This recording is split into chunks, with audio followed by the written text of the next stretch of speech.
namin na video. Okay, lame.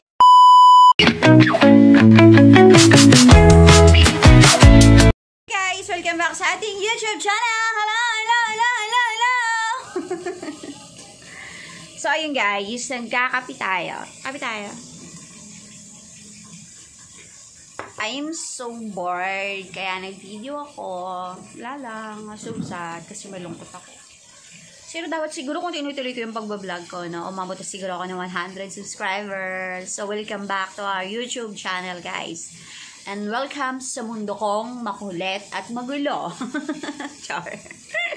Guys, si Kuya Charles ay naghugas na siya. Ayan, hi. Say hello. Ayan. Dahil schedule niya, maghugas siya. So, palit-palitan sila ang tatlo. Maghugas. Si ate niya, si kuya niya, din siya. Si Kenneth, di pa siya pwedeng maghugas. Kailangan niya pang mag-training. Magte-training pa siya. Ang galing niya maghugas, guys. Oh, malinis. Dapat malinis at maayos. Ilang taon ka, Kuya Charles? 10 years old. 10 years old siya, guys. So, nag-start siya maghugas. Grade 4 siya mag-start maghugas. Ayan. Para may alam sila sa gawaing bahay. Hindi lang yung puro cellphone. Kasi huli siyang nagising. Siya din nagligpit ng hinigaan niya. Niligpit niya na yung kwarto. Kagigising lang niya. Anong oras na ba? 10:30 ng umaga. Tapos yung magligpit, naghugas na siya. Ayan. Diba? Dapat ganyan ng mga bata. Maghugas kayo. Tulungan niyo yung mga magulang ninyo sa gawaing bahay. Hindi lang yung puro kayo cellphone. Diba, Kuya Charles? After niya maghugas, nilinis niya yung lababo ng maigi. Kasi guys, nagagalit ako pag marumi yung lababo. Kailangan malinis lagi yung lababo. Yan. Yan. Very good. Good job, Kuya Charles. Good job. Ang galing naman. Malinis. Tinuturoan ko na sila maghugas sa gawaing bahay. Hindi porket lalaki sila, hindi sila kikilos sa gawaing bahay. Kaya tinuturoan ko sila lagi. Talaga namang time na nag-aaway silang magkakapatid. Ayan. Pero it's normal naman talaga. Kaya pag yan yung routine nila everyday, maghugas ng plato, palit-palitan sila, may schedule sila ng paghuhugas ng plato nila para mas matuto sila sa gawaing bahay. Yan guys. So, ayun. Ang galing ng Kuya Charles namin. Ang galing maghugas at maglinis. Siya nagligpit dito sa aming kwarto na medyo magulo. Ayan. Kasi kagigising lang niya kanina. Tapos naghugas siya. Tapos ngayon, nagbibihis na siya. Di ba, Kuya Charles? Anong ginagawa niyo everyday magkakapatid? Sasalitan kayo hugas. Ano pa? Pagtapos mahuli ang matulog, siya liligpit ng kama. Okay, magliligpit ng kama.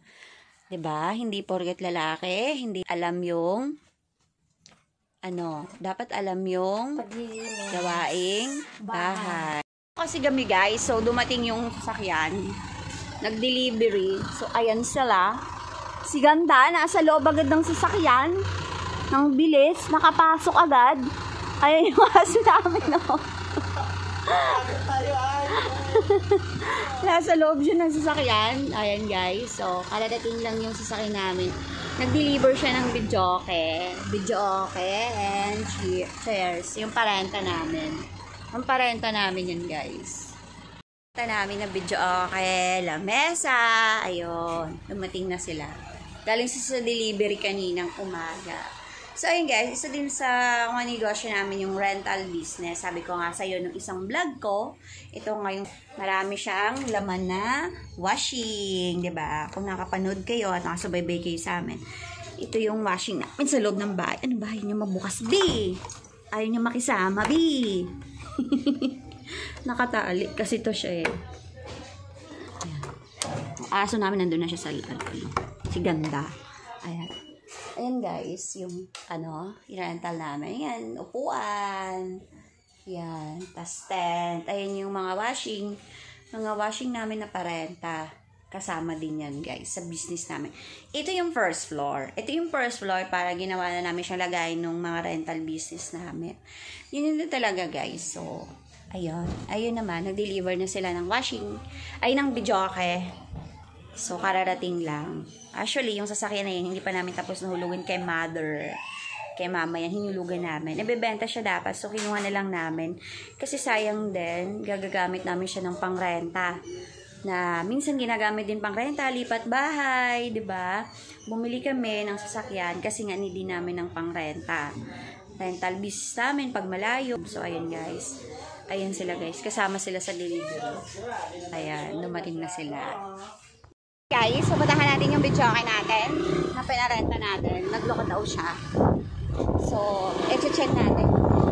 I-check pala namin kung ano yung nangyari. So, nakamotor kami. Dito kami ngayon sa kabilang street. So, yung videoke namin ngayon guys, 3. Dito tayo guys, ang tarik. Not direction. Yan guys, ang tarik niya. Doon tayo aakyat. Aahon tayo.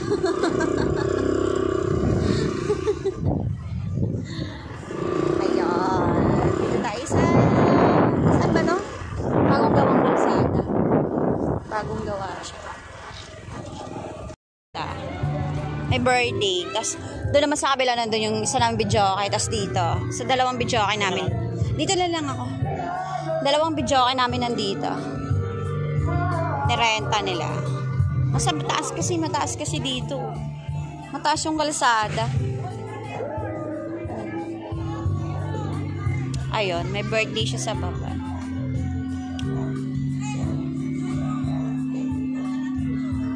Tapos doon naman sa kabila, yung videoke namin. So, 3 videoke namin yun nandito. Nirenta. Tapos napuntahan na pala namin yung videoke kanina. So, ang nangyari nun, ano lang pala, nag-e-echo ba yun? Ba yung tawag doon? Malakas yung feedback ng mic. Kasi nagagalaw siya sa likod. So, wala pa akong hilamos hanggang ngayon. Ang laki na tagyawat ko. So, ayun guys. Bye for now. And bye!